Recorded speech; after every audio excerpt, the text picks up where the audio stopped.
আসসালামু আলাইকুম। আমরা আজকে একটা গুরুত্বপূর্ণ বিষয় নিয়ে কথা বলবো। আমাদের আজকের বিষয় হলো জলবায়ু পরিবর্তন এবং কিডনিতে এর কি প্রভাব। বৈশ্বিক উষ্ণায়ন মূলত জলবায়ু পরিবর্তনের একটি অংশ। আমাদের কিডনি শুধুমাত্র যে আমাদের শরীরে তাপমাত্রা নিয়ন্ত্রণ করে বা ডিহাইড্রেশন কন্ট্রোল করে তা না। একই সাথে এই বৈশ্বিক উষ্ণায়ন এবং এটার কারণে আমরা আমাদের কিডনি বিভিন্নভাবে আক্রান্ত হতে পারে। তো আমরা আজকে এই বিষয়টি নিয়ে কথা বলবো যে বৈশ্বিক উষ্ণায়নের কারণে আমাদের কিডনি কিভাবে আক্রান্ত হতে পারে। আমরা ইদানিং দেখতেছি কতগুলো কিডনি রোগীর পরিমাণ বেড়ে গেছে। এগুলোর মধ্যে দেখা যাচ্ছে যে আমাদের একেআই বা হঠাৎ করে কিডনি খারাপ হয়ে যাওয়া রোগী, আবার দেখতেছি যে কতগুলো ক্রনিক কিডনি ডিজিজের পরিমাণ বেড়ে গিয়েছে। একই সাথে আমরা দেখতেছি যে পেশেন্টের যে কিডনিতে পাথর হওয়ার পরিমাণও বেড়ে গিয়েছে বা রেনাল স্টোন যেটা বলি আমরা। কতগুলো মহিলা পাচ্ছি বিশেষ করে তাদের রিকারেন্ট ইউটিআই বা প্রস্রাবে ইনফেকশন নিয়ে আসছে। আমরা দেখেছি যে আমরা এই বৈশ্বিক উষ্ণায়নের কারণে, জলবায়ু পরিবর্তনের কারণে আমাদের যে বৃষ্টির পরিমাণটা পরিবর্তন হয়ে গেছে। কখন হঠাৎ করে বেশি বৃষ্টি হচ্ছে এবং এটার কারণে যে আমাদের কতগুলো মশাবাহিত রোগ, যে ডেঙ্গু বা এই ধরনের রোগগুলো বেড়ে যাচ্ছে এবং এই ডেঙ্গু থেকে যখন ডেঙ্গু শক সিনড্রোম হয় সেখান থেকে পেশেন্টের কিডনি আক্রান্ত হয়।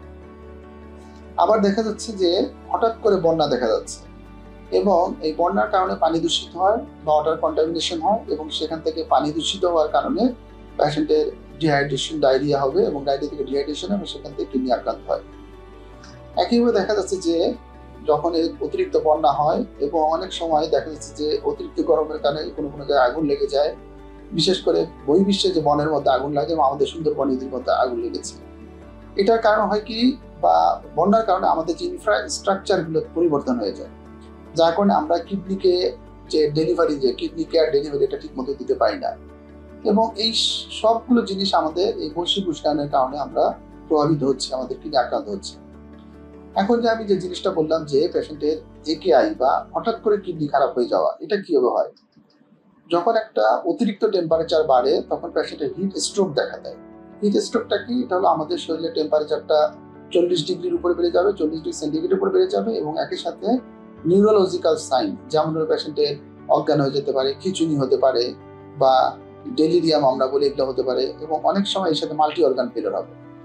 এটার ফলে হয় কি, যখন অর্গান ফেলিওর হবে তখন কিডনিতে আক্রান্ত হয়ে যাবে এবং পেশেন্টের একেআই ডেভেলপ করবে। এক্ষেত্রে আমরা বলি যে পেশেন্টের মাসেল ইনজুরি হয় এবং সেখানে র‍্যাপডোমায়োলাইসিস হয় এবং র‍্যাপডোমায়োলাইসিস হয়ে সেখান থেকে পেশেন্টের কিডনিটা খারাপ হয়ে যায়।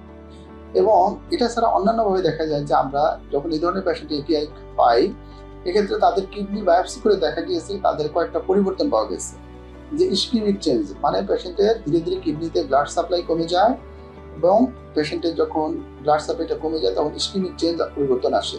এক্ষেত্রে দেখা যাদের আমরা কিডনির ভিতরে যে ইন্টারস্টিশাল বলি, কিডনির ভিতরে যে পেশিগুলো মতো আছে, টিস্যুগুলো আছে, টিস্যুগুলো নষ্ট হয়ে যায় এবং ইন্টারস্টিশাল নেফ্রাইটিস বা টিবিউলো ইন্টারস্টিশাল নেফ্রাইটিস দেয় এবং সেখানে তার কিডনি আক্রান্ত হতে পারে। সাধারণত এই দুটা কারণে সাধারণত একেআই ডেভেলপ করে। এরপর আসে আমরা ক্রনিক কিডনি ডিজিজ।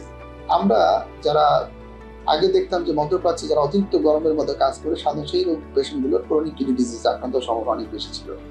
ইদানিং আমাদের দেশে এত বেশি গরম হওয়ার কারণে বারবার যাদের একেআই হবে সেখান থেকে কিডনি আক্রান্ত হয় এবং যারা আমাদের যে লেবাররা যারা বিভিন্ন গরমের মধ্যে কাজ করে তাদের ওইভাবে কিডনিটা ধীরে ধীরে আক্রান্ত হচ্ছে এবং আমরা পরবর্তী কিডনিতে স্টোনের পরিমাণ বেশি পাচ্ছি ইদানিং। কারণ যখন একটা মানুষ দীর্ঘ সময় ধরে গরমে কাজ করবে তার শরীরে পানির পরিমাণ কমে যাবে, ডিহাইড্রেশন হবে এবং এই ডিহাইড্রেশনের কারণে ইউরিনটা কনসেন্ট্রেটেড হয়ে যাবে এবং ইউরিনটা দীর্ঘ সময় কনসেন্ট্রেটেড হলে কিডনির ভিতরে কত ক্রিস্টালের মতো ফর্মেশন হয় এবং সেখান থেকে কিডনিতে পাথর দেখা দেয়।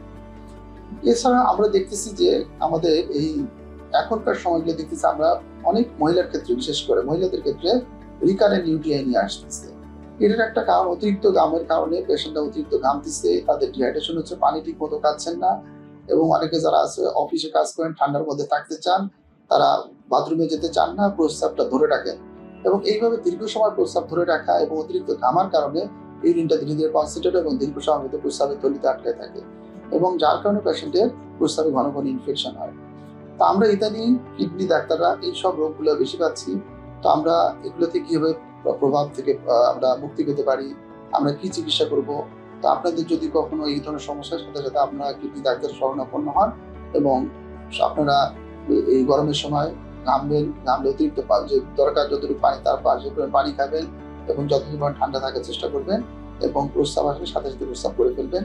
তো আপনারা যে নিয়মগুলো বলছি আমরা নিয়মগুলো মেনে চলেন, ইনশাল্লাহ আপনারা সুস্থ থাকবেন। তো সবাইকে ধন্যবাদ বিশ্বাস করছি।